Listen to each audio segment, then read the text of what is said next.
Hello from the International Art Doll Registry podcast. I'm Leslie, and today Bambi and I would like to talk about marketing our artwork, our dolls on YouTube. Good morning, Bambi. Hi, everybody. So now you already have a YouTube channel, correct? Yes, actually, I do have a YouTube channel that I've had for a little while now. So what made you decide to set one up? I was a big YouTube watcher. I love to watch YouTube videos. I love the convenience of them, that I can pick a topic and watch any show on anything I want, and I can kind of pick how long I can watch it. And so that kind of got me hooked on YouTube. I was a teacher for a long time, and I took a group of students to Washington, D.C.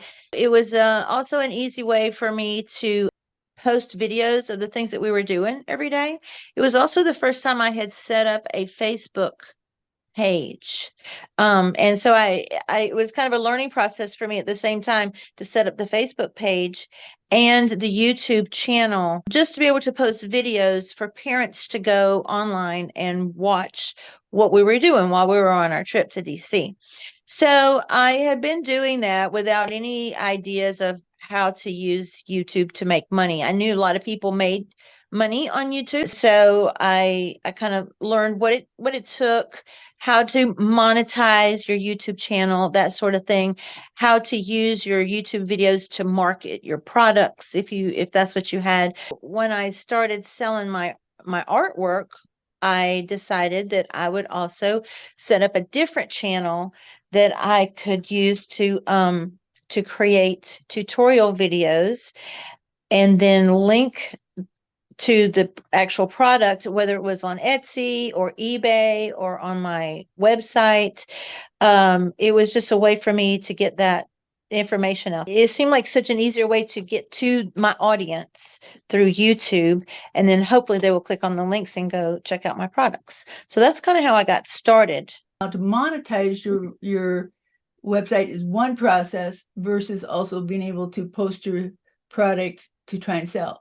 So tell us a little bit more about how you set up to monetize, or are you set up to monetize? So to monetize with YouTube, you have to follow the YouTube standards, and it's easy enough to find that out if you just search how to monetize your YouTube channel. So you have to have at least 1,000 subscribers, and you have to have, I think, 4,000 watch hours. That means that people have watched your videos for a total of 4,000 hours. Anybody can just jump right in to set up and start doing then. That's correct. That's when you watch YouTube videos, you hear people, they always ask you to, please like, please subscribe, please share. Because anytime you do those things, if you click the like button, even if you click the dislike button, it adds to the algorithm, which of course is what you want. Now, the way the monetization works is from advertisements that are shown during your video, you earn money.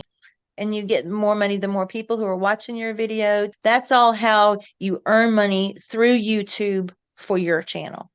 Okay, so then let's go to the other side of the scale, because if you're just starting out, there are still things that we can do to be seen. Tutorials seem to be a good way to start your channel. Almost everything I look for when I do a search on YouTube is for a how-to video. Absolutely. That's, I think, the hardest thing is people say, well, I don't know how to do a tutorial and stuff, but it's amazing that you're saying, okay, this is the way I'm going to do it. That still becomes a tutorial because it is still different and unique, whatever you did differently. And it's great for introverts in the way that you don't have to show your face and you don't have to talk. You can just you can set up your camera so that your hands are just showing it.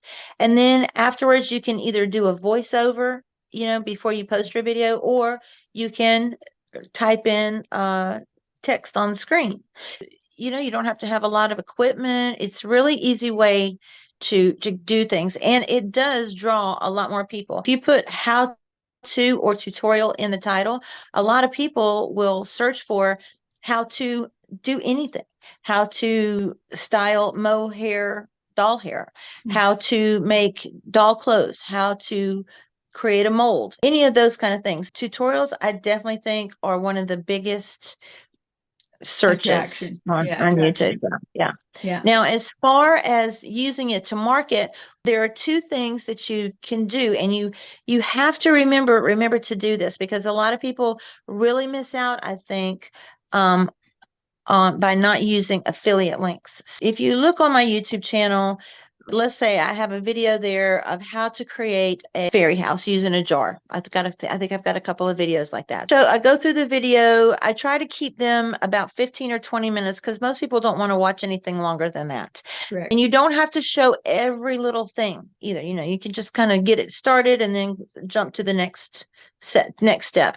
I do a voiceover afterwards when I'm editing that. But then in the description, and not only do I have a link to my Etsy page, my website, my eBay page. Okay, now let me clarify that. You're saying you're putting that in the description itself?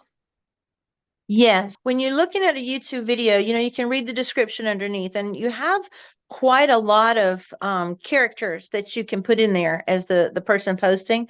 So I put all the links. I put a direct link for that particular thing, fairy house made from a fairy jar.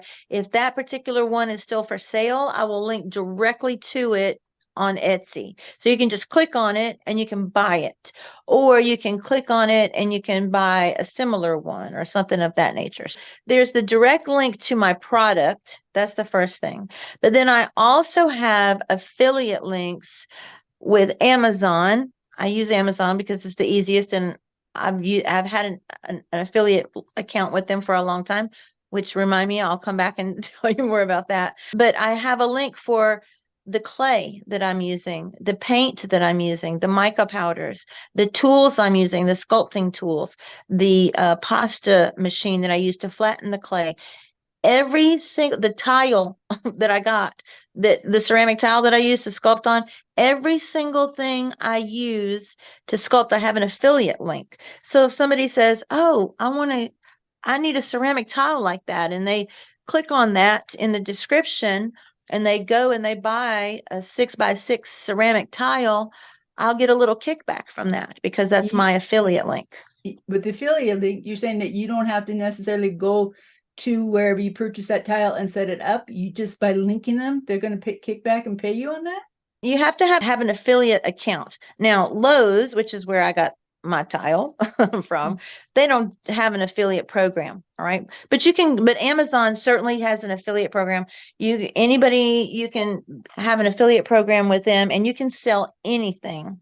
Like, let's say you want to sell electronics. You can go through and pick out your favorite electronics. You do a YouTube video or a blog or something, and you review that product, and then you put links to it. And if people are like, "Oh, wow, he loved that product, let me buy one," and then they click on it and go to Amazon and buy it, then he gets a little commission off of that. So let's say you do a YouTube video on how to sculpt hands. You go through your whole process, you show it, you either talk during the video. It's kind of better for you to talk over after, because you cut out so much. You video way more than you actually upload, so you cut out so much. So that's why I like to do a voiceover after. But so then you go to Amazon, you sign up to become an affiliate. Let's say you've done that already, and you find the porcelain that you like to use, right? You find it there, and up on the very top it says get text, I think is what the button says. And you click on that, and it gives you an affiliate link that's unique to you and your affiliate account. So, Okay.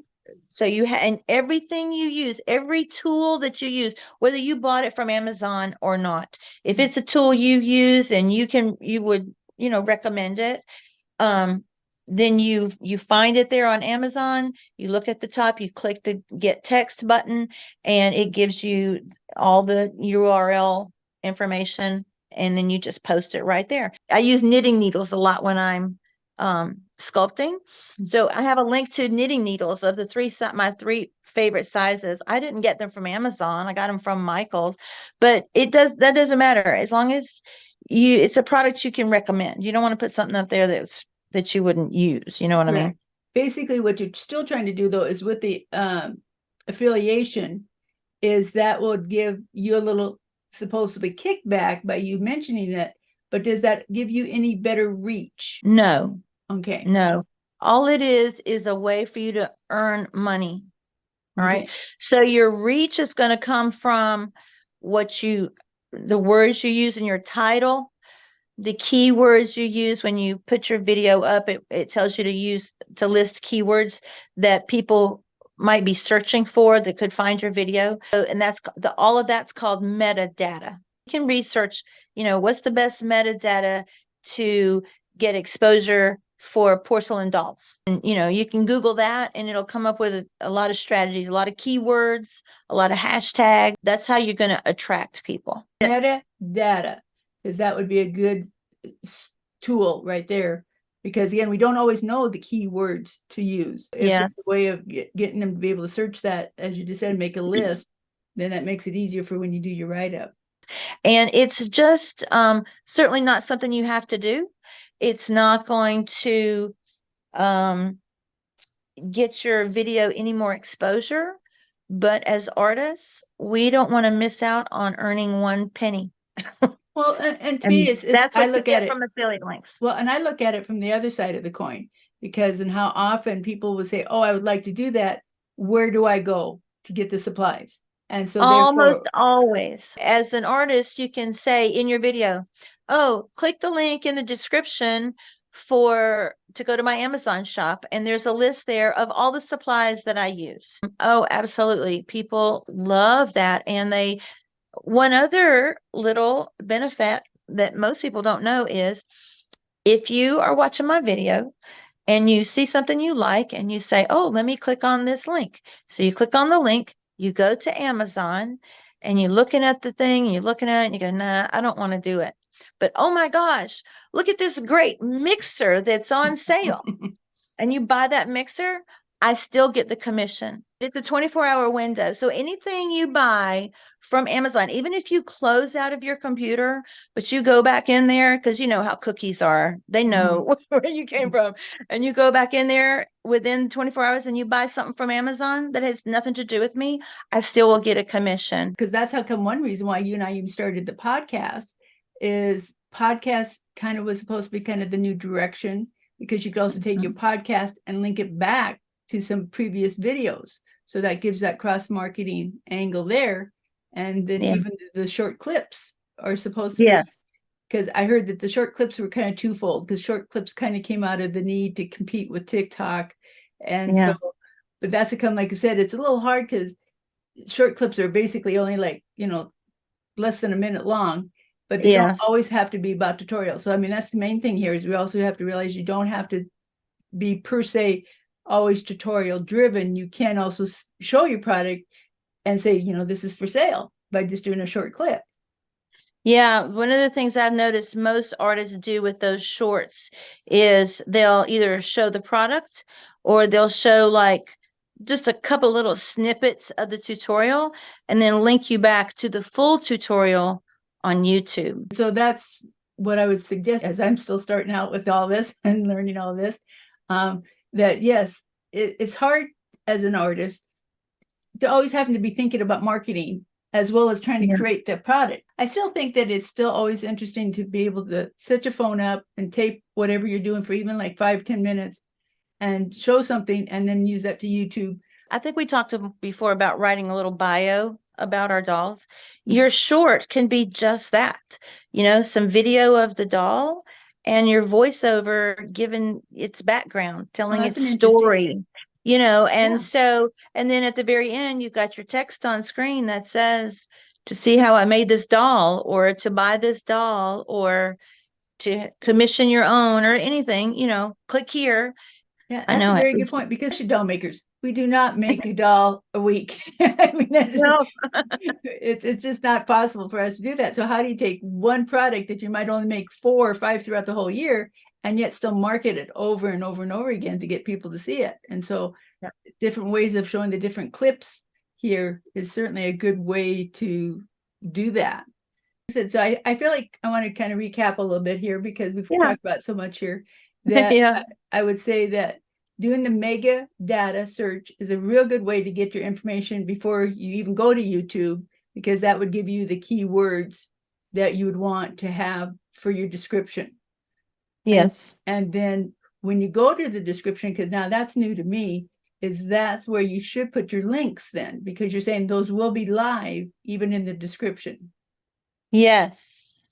Okay. Yes, yes, yes, yes, absolutely. Okay. And then if you want to be able to take advantage of the monetizing part, then check out the affiliation option to go with it. Yes, you would want to read, you just want to read up about that. And there's when when you have a YouTube channel, there you have a page where all your information is your account and everything. And on the left-hand side is the menu, and pretty far down there it says monetization. And when you click on that, it'll tell you how far away you are from reaching those milestones. Yeah, keep your videos about the same. 15 to 20 minutes seems to be the magic time frame. You should post at least, I think you should post at least once a week, but at least every other week post a video. I think it's a good idea to kind of post at the same time in the beginning, like on the same day. For example, I like to post on Sunday mornings. My idea is that people are going to get up with their coffee and go watch my video on Sunday morning while they're relaxing. Most people aren't going to keep up with when your videos come out, but I certainly have my favorite artists. I know when they put out a video and I'm looking for it when it comes out. So in the beginning, it doesn't matter. But once you become popular, it'll matter. But it also helps the algorithms. Okay, so now just for clarification, because a video can also be made off of just your phone and then transferred absolutely. over to YouTube. So Yes. So I mean, I think YouTube will help you to edit it there if you want to, if you don't have your own editing program. But I think also your phone can even do some of that too. But I do all my video recording on my phone. I then transfer it to my computer because I have a program on my computer that's editing software that I've learned and studied about for a while. So I use that. It's easy for me. But you don't even have to do that. You can, as you said, you can go directly into YouTube and edit. But most of the phones that we have today, whether it's an iPhone or an Android, the video program on your phone has all kinds of editing features. I am working on and I have improved on, and that is to get the right lighting. You do want to make sure that you don't have a lot of shadows when you're working with your video and stuff like that. That's a whole nother podcast that we can talk about. Okay. Like I said, I think we have a whole lot of stuff here that we unwrap. Is there some tip to get somebody that's just starting out here? My biggest tip is to don't wait till you have all the right equipment. Don't wait till you have a perfect video. Your first videos, 5 people are going to see them. All your best friends are going to watch them. So the best thing for you to do is to just jump right in. Don't another thing is, don't do something like, oh, I've posted 10 videos, but I really didn't like those first 2, so I'm going to delete them. Don't do that because YouTube doesn't like for you to delete videos. Just leave them up there. People who love your stuff, once you become a YouTube star, they're going to want to go back and see all of those. And those beginning videos are just going to endear you to them more. So just my biggest tip is start right now. Turn on the video selfie of your phone and start videotaping. Whatever you need to do, prop it up, on with a couple of books. However you need to do it, just don't wait around. Get started. That's is one thing is to keep in mind when you do a short, you should use the hashtag shorts as part of one of your keywords for your description. And yeah, there's a lot of things that we have unwrapped here. And if anybody has any comments or if they have any questions that they'd like to ask us about it, then make sure you do leave that in the comments below. Well, anything else that we want to share then, Bambi? I think we're good till next time. Then please join us on our Facebook page or visit our website as listed in the comments below. And as Bambi and I will have our links, our YouTube channels there as well. So please check them out. And thank you for listening. Bye, everyone.